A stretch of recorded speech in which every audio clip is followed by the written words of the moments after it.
안녕하세요. 음악이 영화를 만났을 때 진행의 JR입니다. 1979년 10월 16일부터 10월 20일까지 대한민국의 부산과 마산시에서는 유신체제에 대항한 대규모 항쟁이 일어납니다. 10월 16일 부산대학교 학생들이 유신철폐의 구호와 함께 시위를 시작으로 다음 날인 17일부터 일반 시민들이 참여하고 18일과 19일에는 마산 지역으로 시위가 확산됩니다. 당시 박정희 유신 정권은 10월 18일 0시를 기해 부산에 계엄령을 선포하고 66명을 군사재판에 회부했으며 10월 20일 정오 마산 및 창원 일원에 위수령을 선포하고 군을 출동시킨 후 민간인 59명을 군사재판에 회부합니다. 이런 항쟁의 배경은 1978년 12월에 실시된 대한민국 국회의원 선거가 불법적인 금권, 관권 선거로 치러져 영향을 크게 미쳤습니다. 그럼에도 불구하고 집권공화당은 야당인 신민당의 지지율에서 패배했고 다만 농촌에 유리한 선거제도로 인해 국회 의석은 더 얻게 되었습니다. 구 민주화 시위가 활발해지면서 당시 민주인사들에 대한 연행과 투옥 등 탄압 강도가 심해졌고 같은 해 8월에 YH 무역의 여성 노동자들의 신민당사 정권 농성으로 집권 공화당은 야당인 신민당의 김영삼 총재를 국회에서 제명하기에 이릅니다. 이는 곧 야당 국회의원 전원 의원직 사퇴로 이어져 같은 해 9월 전국에서 대학생들의 시위가 확대된 것입니다. 이 사건은 정권 내 갈등을 부추겨 유신체제의 종말을 앞당긴 계기가 되어 긴급조치로 유지되던 유신체제를 위기에 몰아넣었고 이러한 항쟁은 5.18 광주민주화운동과 6월 항쟁에 영향을 주었습니다. 현재 부마 민주항쟁을 기리는 민주공원이 부산에 조성되어 있고 마산에도 이를 기리는 기념비가 설치되었습니다.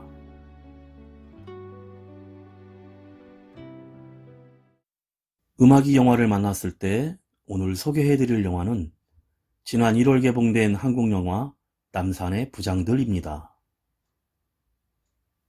1979년 10월 26일 궁정동 안가로 들어서는 박통이 탄 차량과 경호차량 2대, 중앙정보부장 김규평은 급하게 자신의 부하들과 궁정동 안가 구석진 곳에서 만나 어떤 일에 대해 대화를 나눕니다. 그 일에 각하도 포함되느냐는 부하의 말에 김 부장은 말없이 자신의 권총을 꺼내들며 부하들에게 일을 준비시키라고 얘기한 뒤 다시 건물 안으로 들어갑니다.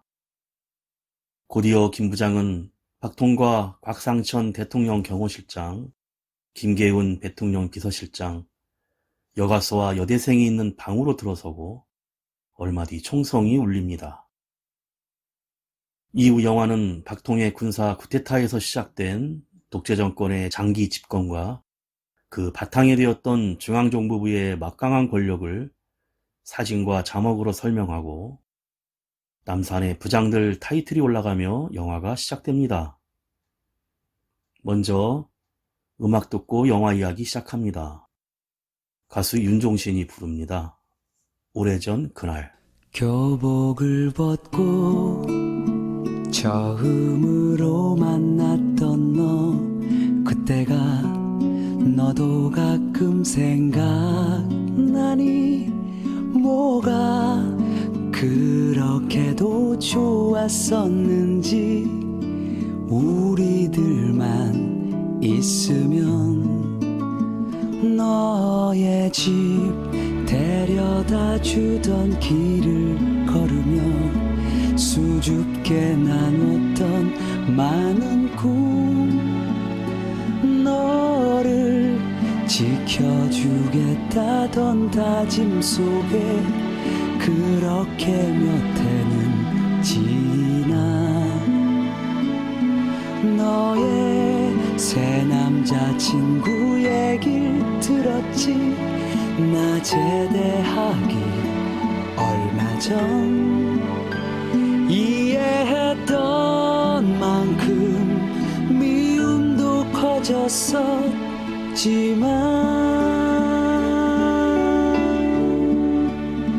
오늘 난 감사드렸어. 몇 해 지나 얼핏 너를 봤을 때 누군가 널 그처럼 아름답게 지켜주고 있었음을. 그리고 지금 내 곁에 나만을 믿고 있는 한 여자와 잠 못 드는 나를 달래는 오래전 그 노래만이.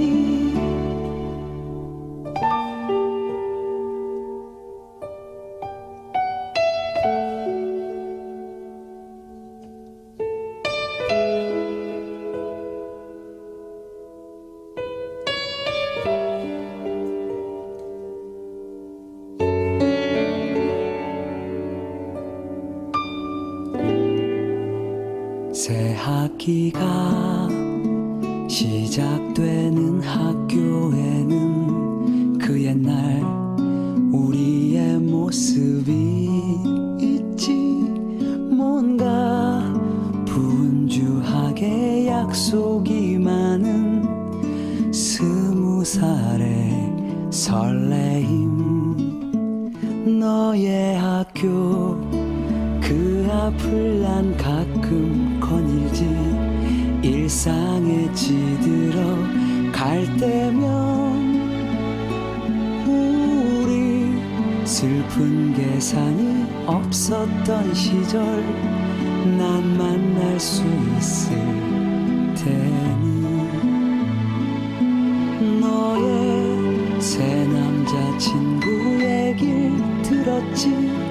나 제대하기 얼마 전 이해했던 만큼 미움도 커졌었지만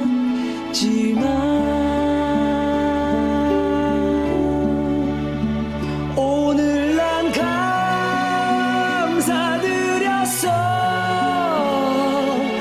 몇 해 지나 얼핏 너를 봤을 때 누군가 널 그처럼 아름답게 지켜주고 있었음을. 그리고 지금 내 곁에 나만을 믿고 있는 한 여자와 잠 못 드는 나를 달래는 오래전 그 노래만이.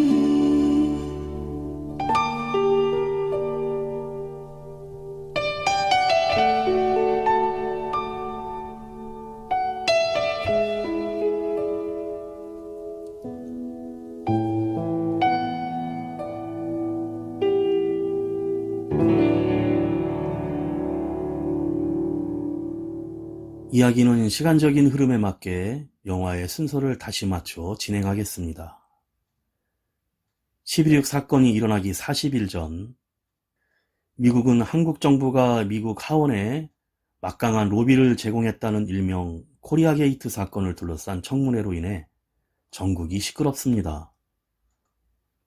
박통의 2인자였던 전 중앙정보부장 박용각은 미국 프레이저 청문회에 참석해 박통의 인권유린과 부정부패 및 비리 등을 폭로합니다.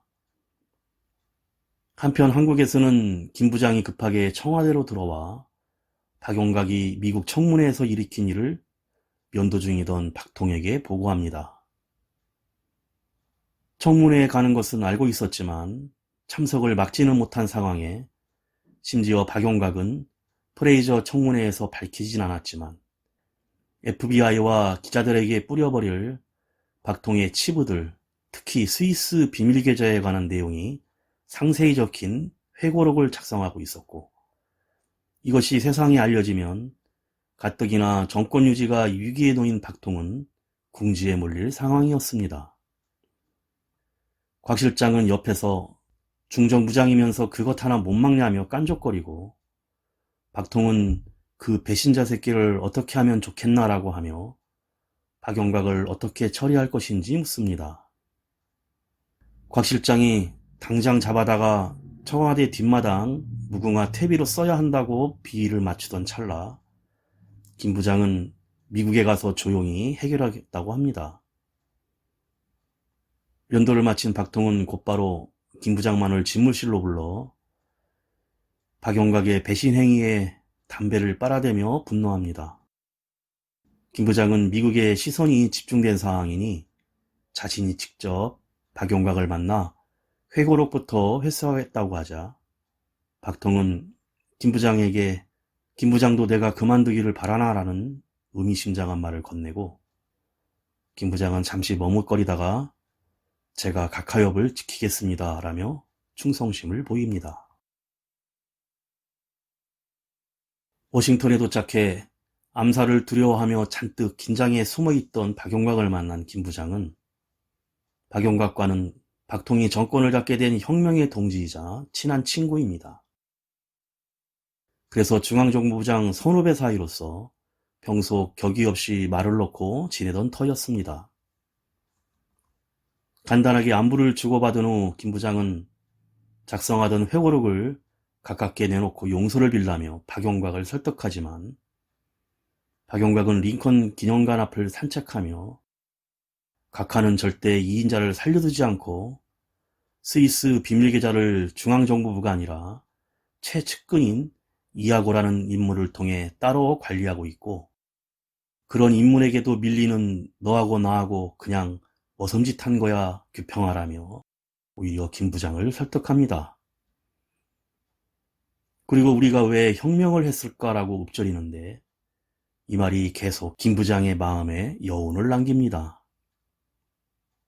박통이 정말로 자신을 혁명의 동지, 나아가 인자로 생각을 할까라는 의문을 품으면서도 김 부장은 박용각과 친한 로비스트 데보라 심을 포섭하는 데 성공을 하고, 박용각으로부터 미국 애들이 박통을 가만히 두지는 않을 것이라는 충고 아닌 충고를 듣고도 회고록 원본을 넘겨받아 귀국하여 청와대로 돌아옵니다.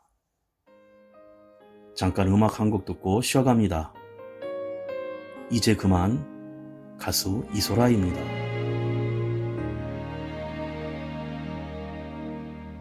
이제 그만 돌아오라고 해요. 이번만은 내게 다짐했어요. 변한 그댈 보면 더 힘들 테니까 날 위해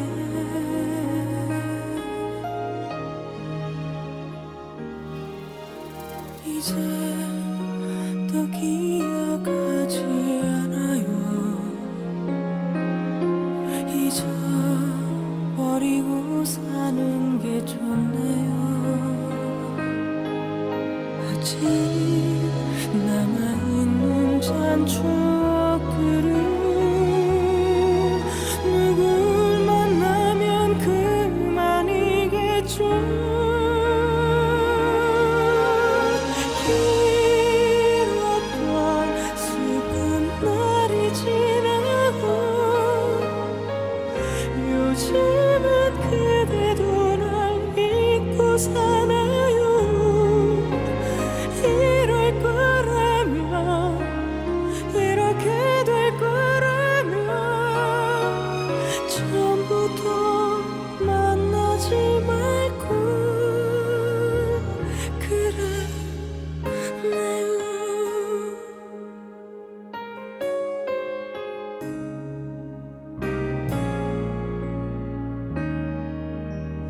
이제 그만 그대 없는 게 편해요. 마음 아파 울릴 별로 없어요. 좀 지루하지만 때론 외롭지만 날 위해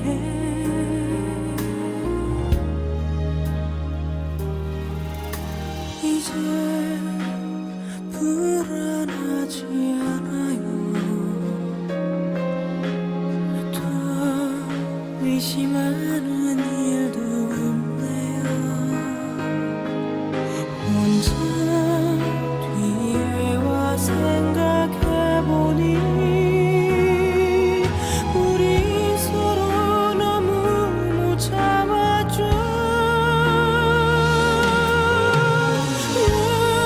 영원히 너를 사랑한다고 그때는 그대 내게 왜 그랬나요. 지금까지도 나는 아직까지도 그대와 만나게 된 걸 후회해요. 시간이 지나도 이러고 있는 나예요. 나 말고 그대를 탓하고 있죠. 미안해요. 사랑을 한 게 다 이런가요.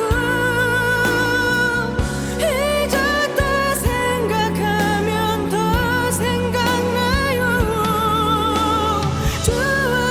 좋아했다면 우리 사랑했다면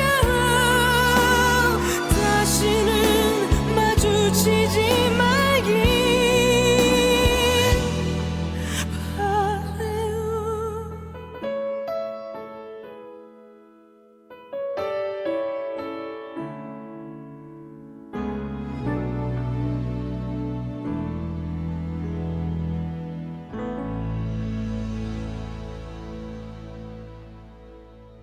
박통에게 보고를 올리는 김 부장에게 박통은 간만에 둘이서 술이나 한잔 하자고 하고 술자리에서 직접 막걸리와 사이다를 말아주며 김 부장과의 이런 시간이 오래간만이라 친근한 술자리를 갖습니다. 워싱턴에서 들은 박용각의 말이 마음에 걸려 박통에게 신중하게 행동하는 김 부장이지만 박통은 오히려 김 부장과 자신이 군 장교로 복무하던 시절의 이야기를 훈훈하게 꺼내고 서로의 추억이 깃든 전쟁터의 이야기를 나누는데 김 부장은 그래서 박통이 혁명 시절 그대로라고 느꼈는지 안심한 듯 가볍게 미소를 짓습니다. 하지만 2인자인 자신과 박통의 틈을 비집고 곽 경호실장이 매섭게 치고 올라오고 있었고 심지어 박통을 지키겠답시고 전차로 청와대를 돌게 하여 공포심을 조장하며 국회로 찾아가 야당 의원들을 위협하는 병정놀이까지를 하는 등 청와대와 국회 관계를 악화시키고 있었습니다. 이런 일련의 행위들은 곽 실장에게 무시당하고 있던 김 부장 말고도 김계훈 비서실장도 고가화하던 행위였습니다. 회고록을 회수해 오던 날 밤 청와대 주변에서 탱크를 돌리는 광경을 보고 분노한 김 부장은 이대로는 안 되겠다고 여겨 직접 곽 실장을 찾아갑니다. 그때 곽 실장은 자신이 임명한 신임 보안사령관 전두엽 소장과 잡담을 하고 있었는데 김 부장이 오자 전두엽을 보낸 다음 국회에서 병정놀이 했냐는 말에 곽 실장은 태연하게 권총을 손질하면서 야당 이것들 단식 투쟁한다길래 밥 사주러 갔다며 이런 건 김 부장님이 해야 하는 거 아니냐고 합니다. 김 부장이 이제 중정은 그런 일 안 한다고 하자 굳은 얼굴로 목소리를 높이며 그럼 중정이 하는 일이 뭐냐고 하자 사람은 인격이라는 게 있고 국가는 국격이라는 게 있는데 여기는 청와대야. 인격과 국격이 어우러지는 곳이야. 한 번만 더 탱크를 돌리면 탱크로 경호실부터 뭉개버릴 줄 알아. 미친년처럼 날뛰지 말고 각하 경호나 잘해 알겠나 곽중령? 이라며 김 부장이 엄중하게 경고합니다. 하지만 김 부장보다 군 경력도 박통과의 친분도 나이도 훨씬 모자람에도 불구하고 곽 실장은 제2인자 김 부장의 면전에 대놓고 위협하듯 만지작거리던 권총 총구를 겨누며 대듭니다. 김 부장은 화가 폭발하여 자신도 권총을 뽑아들어 곽 실장을 겨누고 야 이 벌레 새끼야 여긴 내가 있을 자리가 아니라며 격분하여 권총 손잡이로 머리를 내려칩니다. 한성지라는 곽 실장 또한 한치도 밀리지 않고 김 부장에게 대들고 멱살을 잡은 채 쌍욕을 주고받던 두 사람은 소란을 듣고 뛰어들어온 부하들이 서로 떼어놓으며 말립니다. 분한 마음을 억누르고 돌아오는 김 부장을 향해 곽 실장은 우리도 중정 쳐들어가서 남산 돈가스 한번 먹어보러 가자며 한껏 약을 올립니다. 음악 듣고 쉬어갑니다. 데뷔 20년차 모던 락밴드 넬이 부릅니다. 기억을 걷는 시간. 너의 손길을 느껴 오늘도 난 너의 흔적 안에 살았죠. 아직도 너의 모습이 보여. 아직도 너의 온기를 느껴 오늘도 난 너의 시간 안에 살았죠.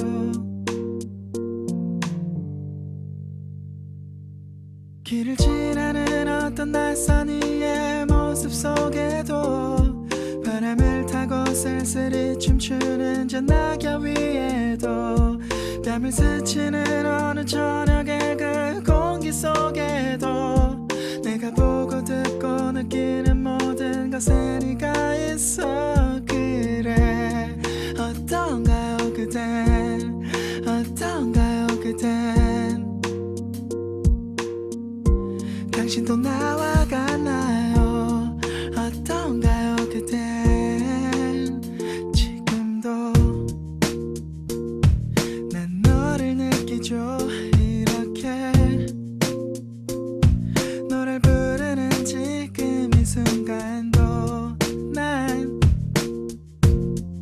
그대가 보여. 내일도 난 너를 보겠죠. 내일도 난 너를 듣겠죠. 내일도 모든 게 오늘 하루와 같겠죠.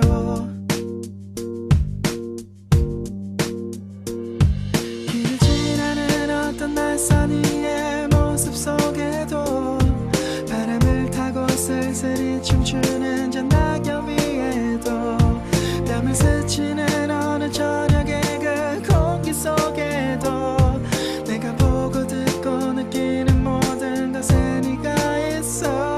그래 어떤가요 그댄 어떤가요 그댄 당신도 나와 같나요 어떤가요 그댄 길가에 덩그러니 놓여진 저 의자 위에도 물을 마시려 무심코 집어든 유리잔 안에도 나를 바라보기 위해 마주한 그 거울 속에도 귓가에 살며시 내려앉은 음악 속에도 네가 있어. 어떡하죠 이젠 어떡하죠 이젠 그대는 지웠을 텐데 어떡하죠 이제 우리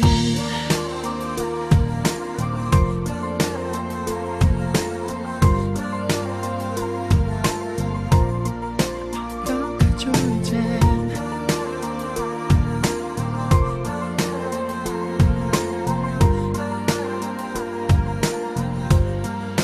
어떡하죠 이제 너의 기억을 찾아 자꾸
하지만 분위기는 김 부장의 편에 서주지 않습니다.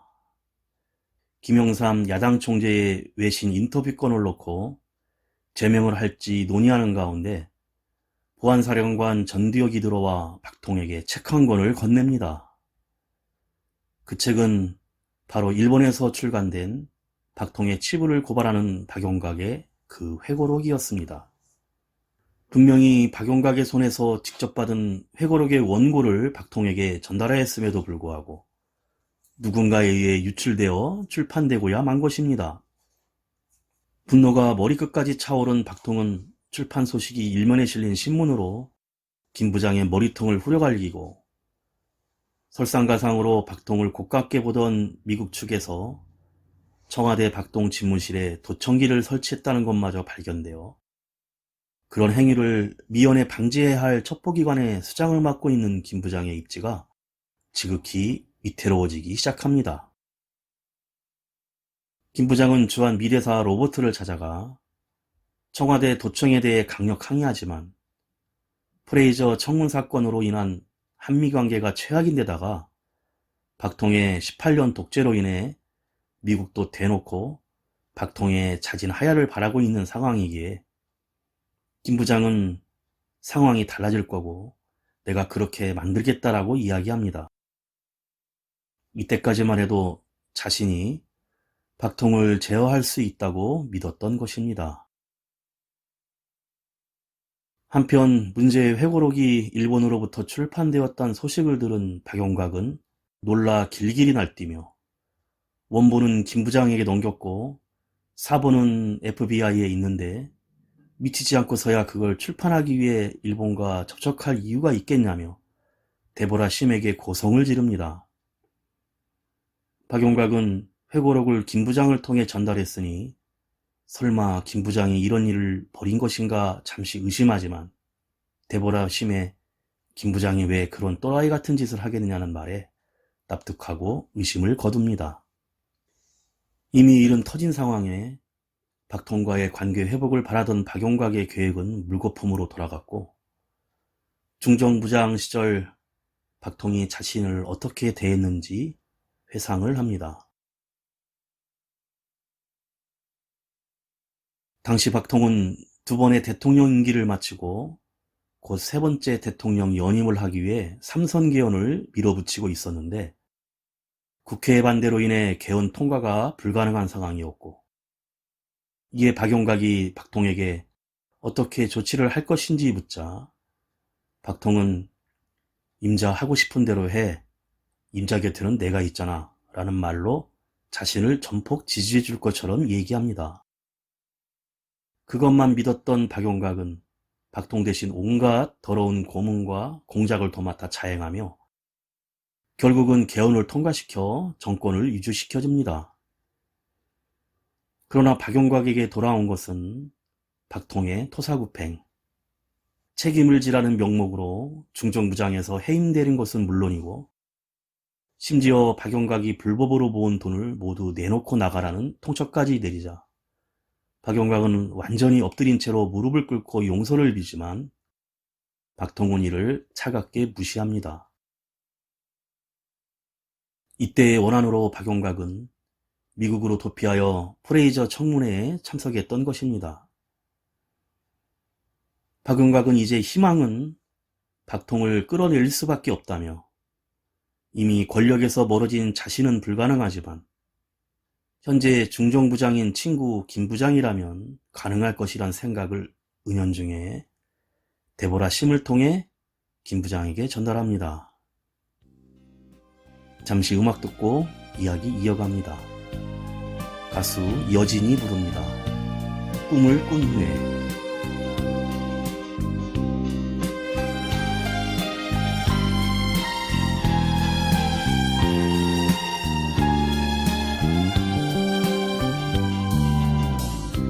나는 그대 모습을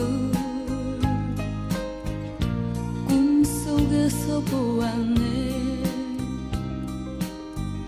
사랑하는 사람이여 꿈속에서 그댈 봤네.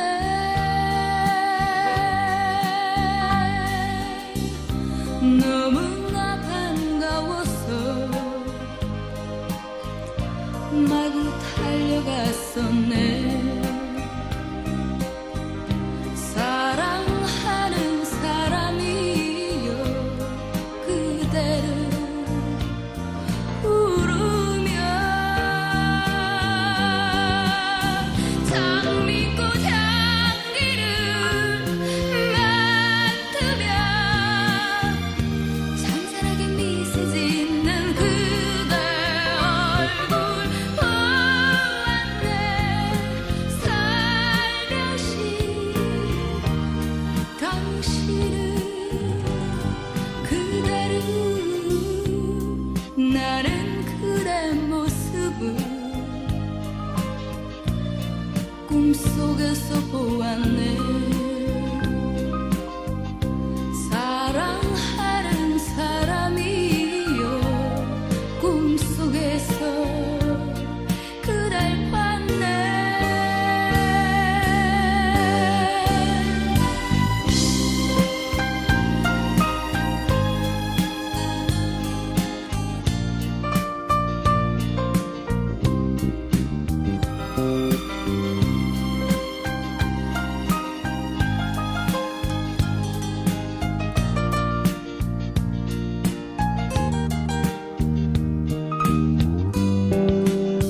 장미꽃 향기를 맡으며 잔잔하게 미소 짓는 그대 얼굴 나는 보았네. 살며시 그대를 나는 그대 모습을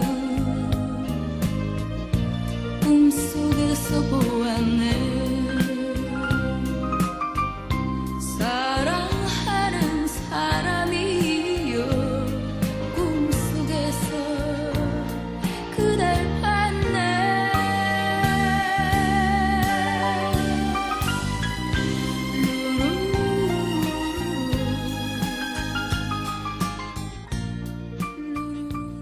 김 부장은 청와대가 누군가로부터 도청되었다는 사실을 알게 되고 수행비서를 시켜 도청을 실시한 어떤 대학 교수를 남산으로 끌고 와 누구 지시로 왜 그런 일을 벌였는지 치조하자 고문실의 위압감에 질려 사실대로 털어놓는 대학 교수는 미국 CIA의 명으로 중정을 도청하고 있었고 곽 실장이 프랑스 한국대사와 짜고 중앙정보부에 심어놓은 스파이가 한 명 있다는 사실을 털어놓습니다. 목적은 프랑스로 박용각을 유인하여 현지에서 암살하는 것인데 이를 알게 된 김 부장은 박통에게 보고하러 대통령 집무실로 향하나 김 부장을 고깝게 보는 박통은 측근들과 함께 대놓고 무시한 채 지나가 버립니다. 곽 실장의 암살 계획을 알게 되었지만 박용각에 대한 분노가 머리끝까지 치달은 박통을 설득하기란 거의 불가능에 가까운 상황입니다. 그즈음 한미 친선 연애 파티에 참석한 김 부장은 데보라 심을 만나 박용각의 의향을 전해 듣는데 그토록 존경하고 가까이 지내던 박통이긴 하나 그를 몰아내고 정권을 차지하라는 박용각의 권유는 너무나고 고민되면서 매혹적인 것이었습니다. 김 부장의 고민은 계속되고 박통과 냉각되어 가던 분위기 속에서 어느 날 한밤중에 박통이 양주를 들고 남산의 중정을 직접 찾아옵니다. 박통은 오랜만에 김 부장과 술을 나누며 개인적 잡담을 나누고 박통은 자신이 아주 오래 대통령을 했다면서 자신이 대통령직에서 내려가면 김 부장이 내 뒤를 이으라고 얘기합니다. 그리곤 박용각을 어떻게 처리할지에 대해 각하께선 어떻게 하길 원하십니까? 라고 묻자 박통은 임자하고 싶은 대로 해. 임자 곁에는 내가 있잖아 라며 박용각에게 그랬듯이 김 부장의 등을 떠밀어줍니다. 박용각을 살릴지 죽일지 고심하던 김 부장은 결심을 굳히게 되는데 바로 존경하는 박통을 위해 친구이자 혁명의 동지였던 박용각을 곽 실장보다 먼저 제거하기로 결정한 것입니다. 미리 파견을 보낸 김 부장의 요원을 통해 데보라 심을 거짓말로 프랑스로 부른 뒤 차에 태워 고국 땅을 밟고 싶으면 박용각을 유인하라며 그녀를 포섭하는 방법이었습니다. 박용각의 암살을 누가 먼저 성공하느냐 기로에 놓인 상황에 곽 실장의 지시를 받고 있던 주 프랑스 한국대사는 박용각을 프랑스로 불러들여 호텔 카지노로 유인합니다. 하지만 먼저 앞서서 김 부장의 회의에 넘어간 데보라 심이 박용각을 불러내어 카지노에서 꿰어내어 납치하는 데 성공을 합니다. 음악 듣고 쉬어갑니다. 가수 오혁이 부릅니다. 소녀. 내 곁에만 머물러요. 떠나면 안 돼요. 그리움 두고 머나먼 길 그대 무지개를 찾아올 순 없어요. 노을 진 창가에 앉아 멀리 떠가는 구름을 보며 찾고 싶은 옛 생각들 하늘에 그려요.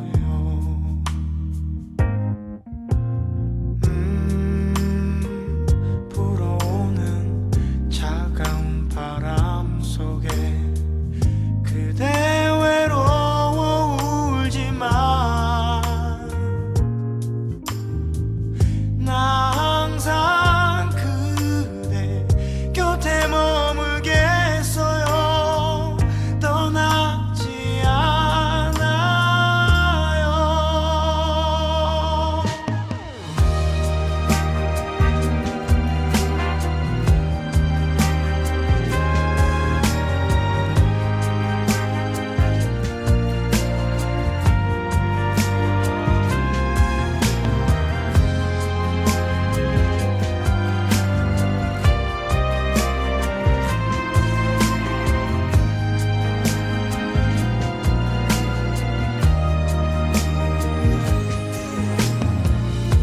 노을 진 창가에 앉아 멀리 떠가는 구름을 보며 찾고 싶은 옛 생각들 하늘에 그려요.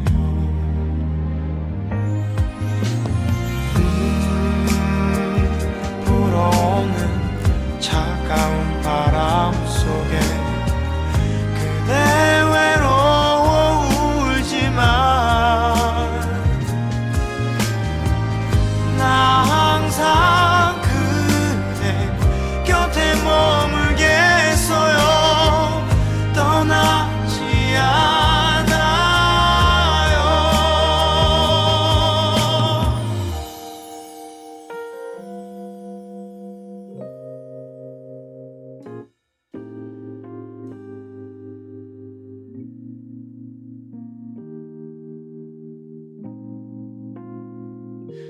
내 곁에만 머물러요. 떠나면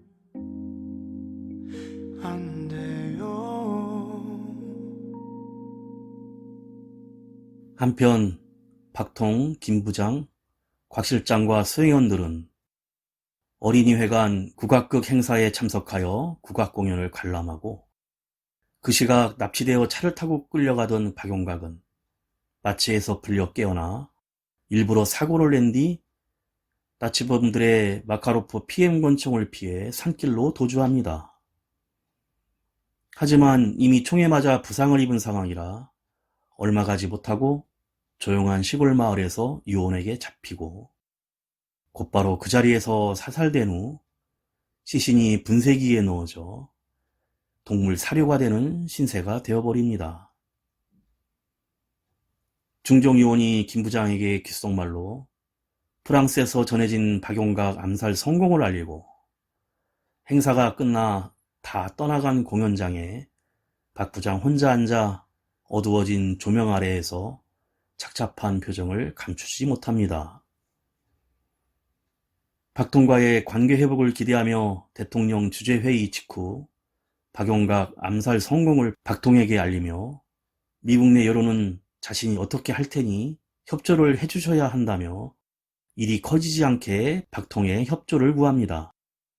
그런데 박통은 대뜸 김 부장 지금 나 협박해 라는 말과 함께 그깟 배신자 하나 죽인 게 뭐가 중요한가, 박용각이 숨긴 돈은 어딨나 라며 엉뚱한 소리를 꺼내자 당황한 김 부장은 박용각이 중정부장 시절 개인적으로 착복한 돈 외에는 찾을 수가 없었다고 얘기합니다. 기가 막히게도 김 부장의 편에 되어 줄 테니 알아서 하란 말을 꺼냈을 때와 180도 달라진 싸늘한 표정의 박통은 협박을 하려거든 내가 원하는 걸 좀 제대로 가져오라며 김 부장에게 담배 한 대 줄 것을 요구하는데 김 부장은 담배가 없습니다. 그러자 어느새 박통은 김 부장을 내버려 둔 채 곽 실장에게 담배를 받으며 둘이 잡담을 나누고 있었고 김 부장은 배신감에 사로잡힙니다. 박용각이 프랑스에서 실종된 것으로 처리했지만 미국은 한국 정부가 박용각을 암살한 것으로 아예 단정하고 미대사 로버트를 만난 김 부장은 너네들 무슨 시카고 갱이냐라고 묻는 말에 제대로 된 대답을 하지 못합니다. 또한 미국 내 여론이 더는 박통의 독재 행위를 묵과할 수 없다는 것을 말하며 대놓고 박통은 끝났으니 빨리 다음 단계를 준비하라며 엄포를 놓습니다. 친구였던 박용각을 버리고 박통과의 관계 회복에도 실패하여 느낀 배신감, 미국 정부의 압박 등으로 김 부장이 심리적인 한계가 다다른 상황에서 박통과 곽 실장이 연회를 한다는 소식에 자신을 초대조차 하지 않고 둘이서만 따로 만난다는 사실에 적잖은 충격을 받습니다. 잠시 쉬어갑니다. 키 작은 하늘, 장혜진이 부릅니다.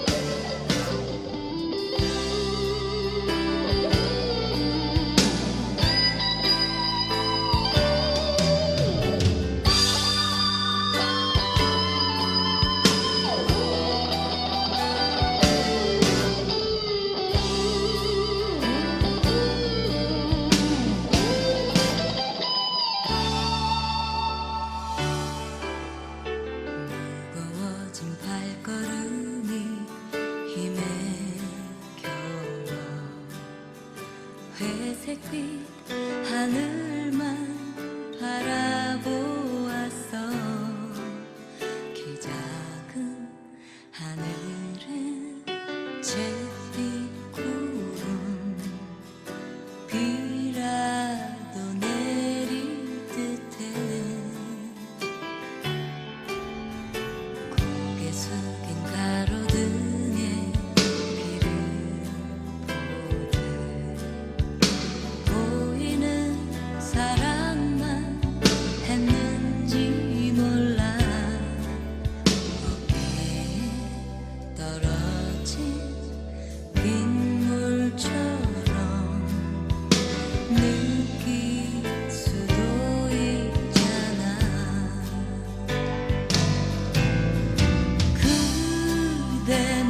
그대를 잊을 수 없을 것 같아.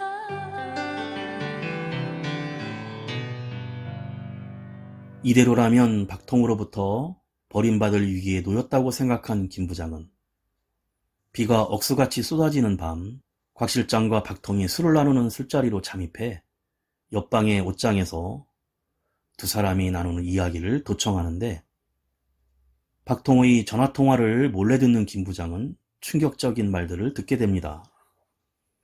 그것은 박통이 곽 실장을 시켜 김 부장의 일거수일투족을 감시하고 미 대사와 나누었던 이야기까지 모조리 도청하였고 나를 몰아내겠다고 하는 주한 대사나 김 부장 그 새끼나 다 똑같은 새끼다.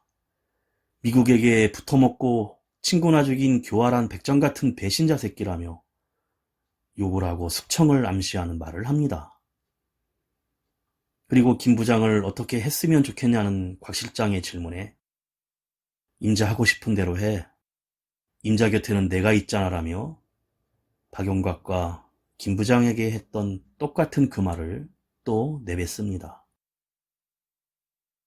이후 모든 것을 체념했는지 김 부장은 완전히 달라진 행보를 시작합니다.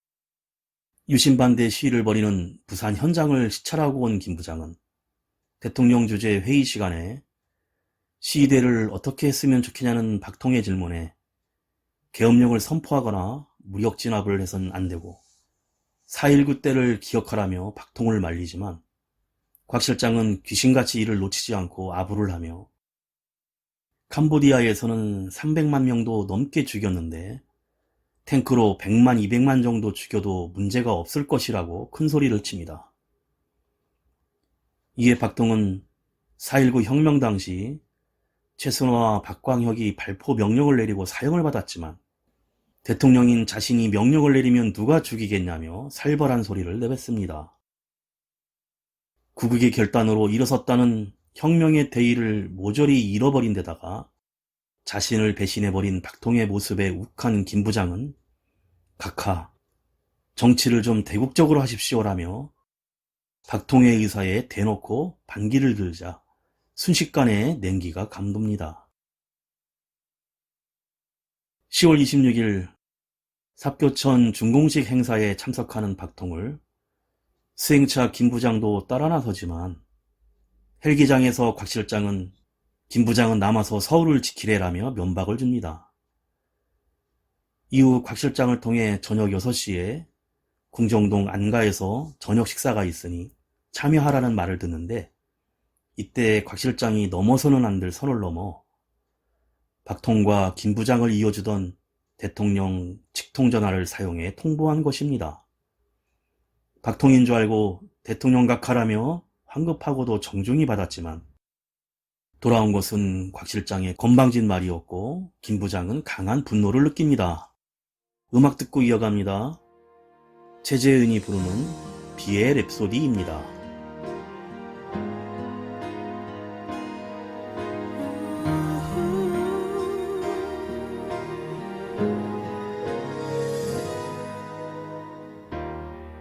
이제 눈물 그쳐 나를 봐요. 우는 그대 더 아름다워. 내게 이 모습조차 더 남지 않도록 그냥 고개 돌려요.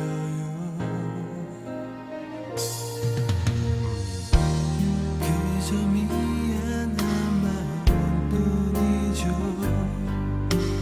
그댈 위해 해줄 게 없어. 모두 이해할게요.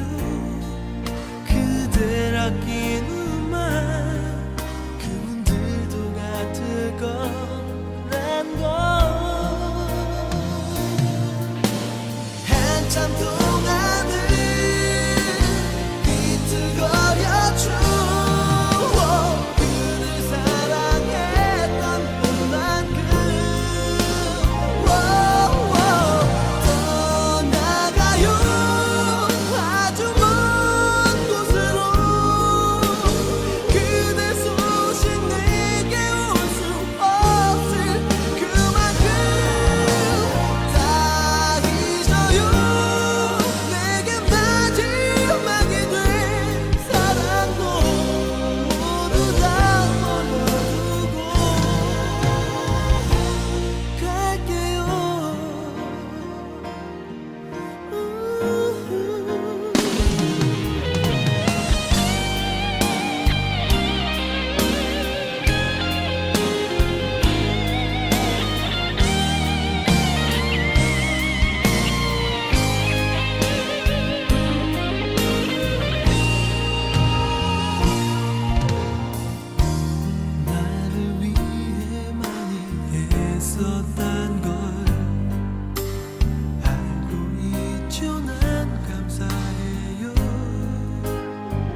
영화는 다시 처음 장면으로 돌아가 1979년 10월 26일 밤 박통, 곽 실장, 김 부장, 김계훈 비서실장, 장승호 육군 참모총장 등이 궁정동 안가로 모여 2층 만찬장으로 올라갑니다.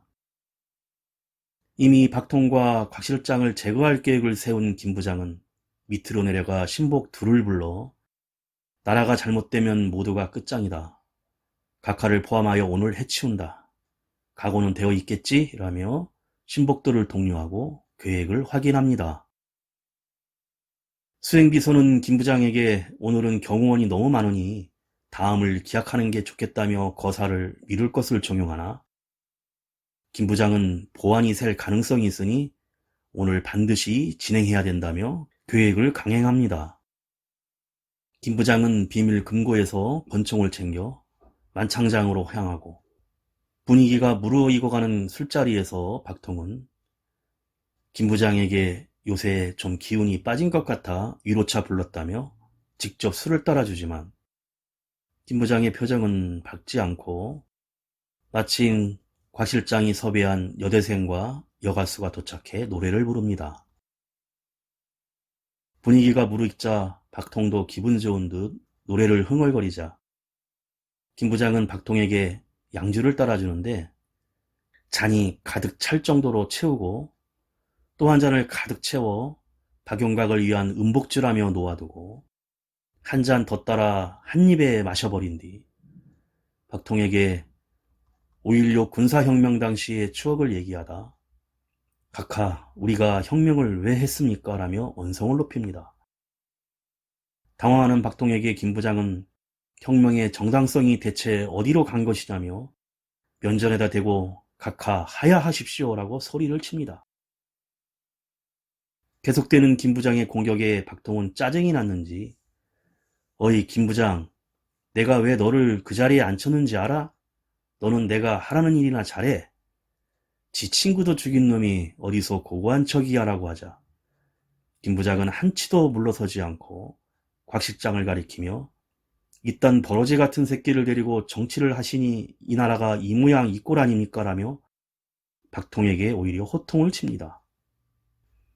만찬 분위기는 순식간에 살벌해지고 듣다 못한 곽 실장이 김 부장 죽고 싶어라며 박차고 일어나 김 부장의 멱살을 잡자 결심한 듯 안주머니에서 총을 꺼내더니 넌 너무 건방져 이 새끼야 라며 곽 실장에게 총을 쏘고 손목에 총상을 입고 당황한 곽 실장은 비명을 지르고 박통은 지금 뭐하는 짓들이야 라고 외치지만 돌아온 곳은 너도 죽어봐 라는 말과 함께 발사된 평생 자신을 섬겼던 신복 김 부장의 총탄이었습니다. 박통은 오른쪽 가슴팍에 총탄이 꽂히자 술자리는 순식간에 아수라장이 돼버리고 김 부장은 곽 실장을 마무리하기 위해 총을 겨누는데 순간적으로 건물이 정전이 됩니다. 설상가상 김 부장의 권총이 격발 불량이 되어 곽 실장은 급하게 화장실로 도망가 버립니다. 당황한 김 부장은 불이 나게 밖으로 나가 부하의 권총을 빼앗아 다시 들어와 화장실에 숨어있던 곽 실장의 복부를 쏘아 쓰러뜨리고는 한 발 더 쏘아 확인 사살을 합니다. 뒤이어 조용히 걸어가 박통의 머리를 겨누며 각하를 혁명의 배신자로 처단합니다 라는 말을 남긴 후 총을 쏘아 처치합니다. 목표를 달성한 김 부장은 만찬장을 나서려다 죽은 곽 실장이 바닥에 흘린 피에 미끄러져 넘어지고 온몸이 피투성이가 됩니다. 잠시 음악 듣고 쉬어갑니다. 김광석이 부릅니다. 서른 즈음에.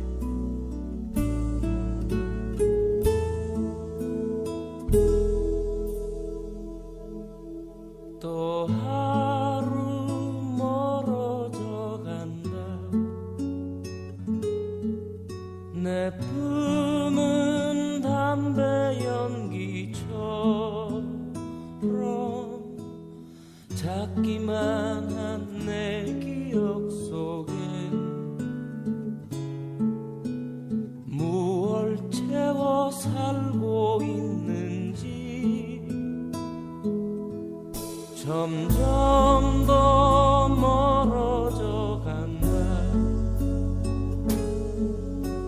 머물러 있는 청춘인 줄 알았는데 뛰어가는 내 가슴 속엔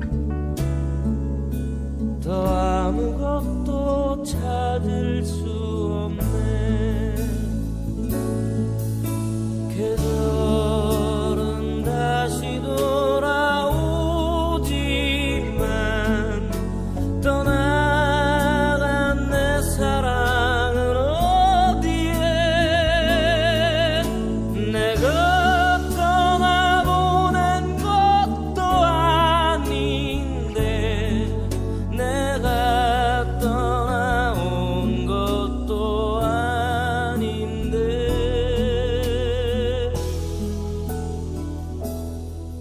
조금씩 잊혀져 간다.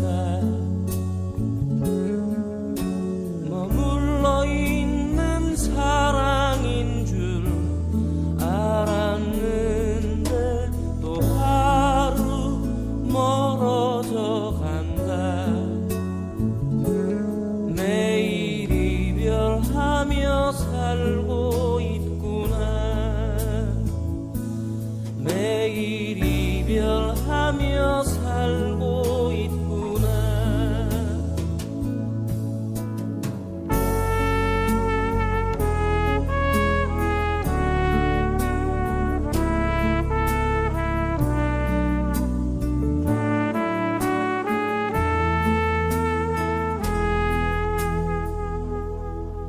점점 더 멀어져 간다.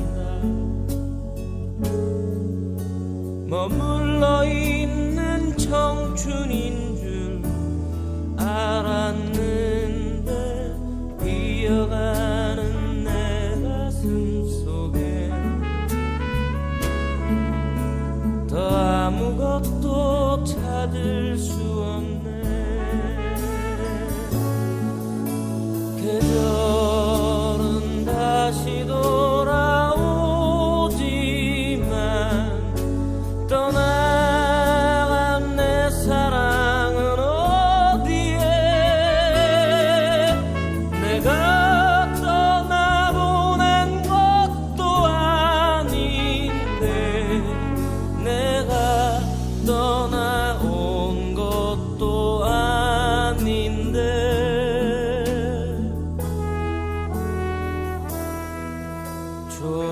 조금씩 잊혀져 간다. 머물러 있는 사랑인 줄 알았는데 또 하루 멀어져 간다. 매일 이별하며 살고 있구나. 매일 이별하며 살고 있구나.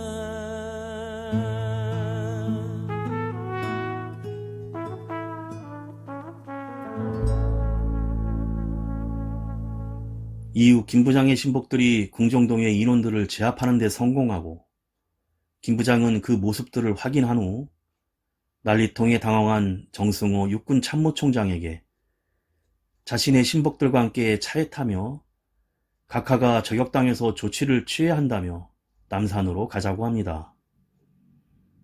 김 부장은 심하게 긴장한 듯 평정심을 되찾지 못하고 차량에 구비된 사탕을 씹어먹으면서 육군 참모총장에게도 사탕을 권유하지만 참모총장은 얼떨떨해하는 와중에 사탕을 몰래 차바닥에 버려버립니다.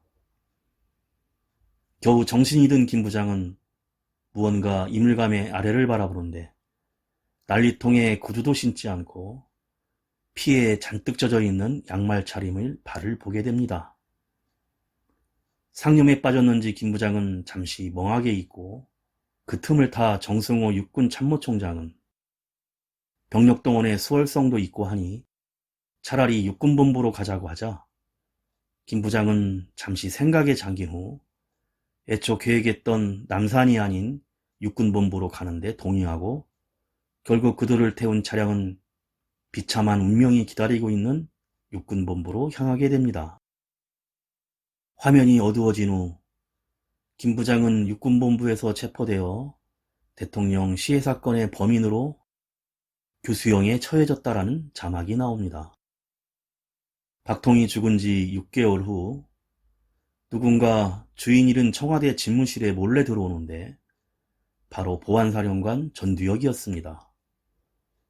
스위스은행 비밀 계좌 서류들을 보며 박통의 금고를 뒤져 돈과 금괴를 모조리 자신이 들고 온 더블백에 챙겨서 대통령 집무실을 나가려는 순간 전두혁은 아직 불이 켜져 있는 청와대 집무실에 대통령의 책상을 의미심장하게 바라보면서 대통령 암살 47일 후 신군부 세력이 군사 쿠데타를 일으켜 정권을 장악했다. 또 다른 군사 독재 시대에 서막이 올랐다는 자막과 함께 영화가 끝이 납니다. 그리고 엔딩 크레딧이 올라오기 전 합수 본부장이었던 전두환의 수사 결과 발표와 김재규의 최후 진술을 실제 사진과 내레이션을 통해 차례로 들려줍니다. 일체 해설 없이 대비되는 내용의 실제 육성을 들려주며 판단은 관객의 목으로 남긴다는 의도를 확실히 보여줍니다. 영화 남산의 부장들은 1979년 10월 제2의 권력자라고 불리던 중앙정보부장이 대통령 암살 사건을 벌이기 전 40일간의 이야기를 그린 영화입니다.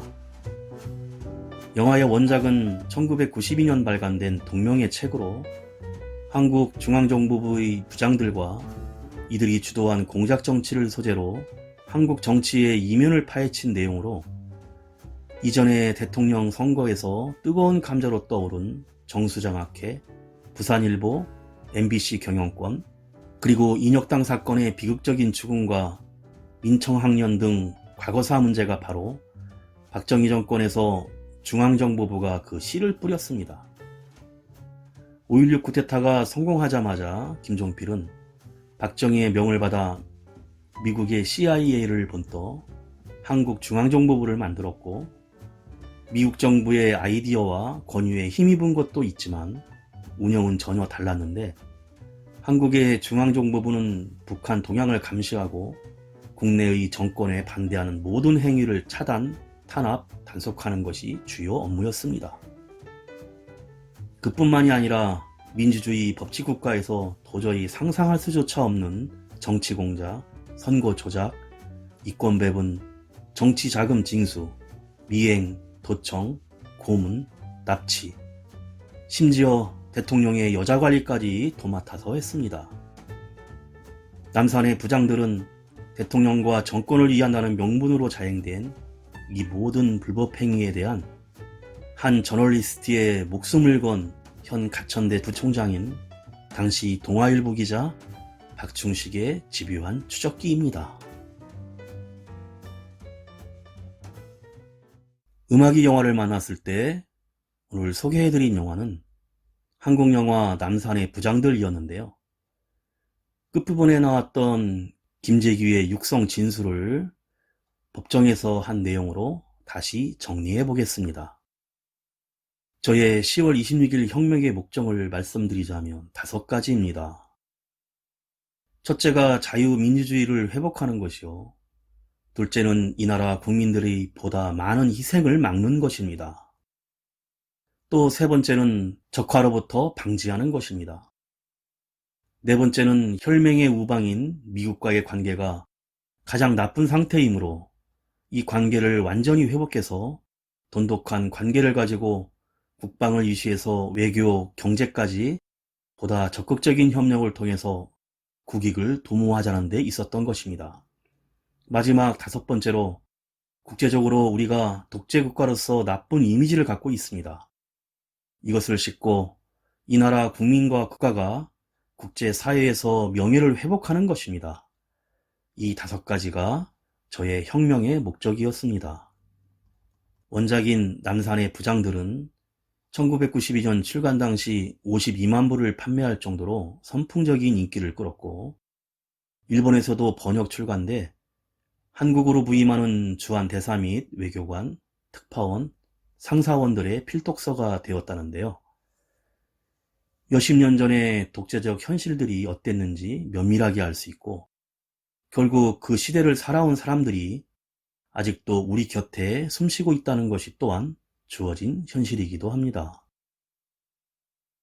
마지막으로 만화 애니메이션 명탐정 코난 OST 곡으로 노라조의 이역과 마크 툽과 활동하는 이라온이 부르는 헬로 미스터 마이 예서데이 보내드리며 인사드립니다. 지금까지 JR이었습니다. 오늘도 인생을 영화처럼 Hello Mr. My Yesterday 전해주지 않을래 꿈이 이루어지는 그때 꼭 다시 만나자고 미치도록 내달려도 앞이 보이지 않아 넌 그러니 홀로 남겨져 길 위에 털었어 주저앉아 애써 눈물 참으려 했어 추가한 내가 식었어 정말 묻고 싶은 단 한 가지 만약 신이 내 곁에 있다면 행복의 의미를 내게 가르쳐줘 저마다의 길을 걸어가며 제각각의 노래를 부르며 날 부러워한 my friend 정작 내 세월 꽉 타나오는 하지만 이제는 돌아갈 곳조차도 없는 내일의 이유도 찾아볼 수 없어 내게선 Hello Mr. My Yesterday 타임머신을 타고 꿈을 쫓는 어제의 내게 전해야 될 얘기 희망을 말하는 그대여 그대에게 비친 내일을 살아가는 나는 미소 짓고 있나요 누구나 찾고 있어 히어로와 현실 매일 마주하는 현실의 벽 앞에 누구나 엇갈리는 선택을 하고 살지 저마다의 기준으로 에디슨이 반세기 뒤에 만약 다시 태어나게 되면 시간 여행을 할 수 있을지도 모르리랴 희망이가 날 속여왔던 슬픔의 균형을 잃고 나서 이제 설 수도 없어 저마다의 커져버린 꿈 얘길 하루 바쁜 동창회조차 갈 수 없게 됐어 초라해진 나의 꿈으로 Hello Mr. My Yesterday 타임머신을 타고 미래의 나에게로 우리 내게 길 전해줘 꿈을 모아버린 그대여 시간이 흘러서 나였었던 그대는 진정 웃을 수 있을까 이 세상에 태어난 그 순간부터 줄곧 이 길을 달렸어 너와 함께하는 부딪혀 모든 흔적이 내 삶에 준 거야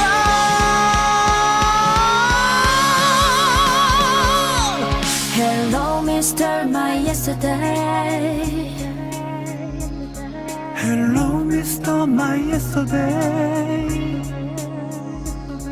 아침이 올 때마다 내가 나일 수 있도록 내 곁을 지켜준 내게 내 삶을 약속해 우리 마주 잡은 두 손을 놓지마 날 믿어 엇갈린 채 살아온 우린 어디를 향할까 Hello Mr. My Yesterday 타임머신을 타고 꿈을 쫓는 어제의 내게 전해야 될 얘기 내 정말 걸고 맹세할게 삶의 끝만 다해도 꿈이 이루어질 그때만을 맞이하러 가겠어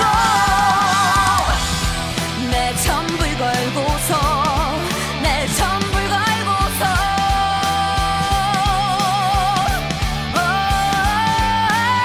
혹시나 내 목소리가 너에게 닿으면 끝까지 포기하지 않을 나니까 날 믿어 난 포기하지 않아 난 널 놓지 않아 Hello Mr. My Yesterday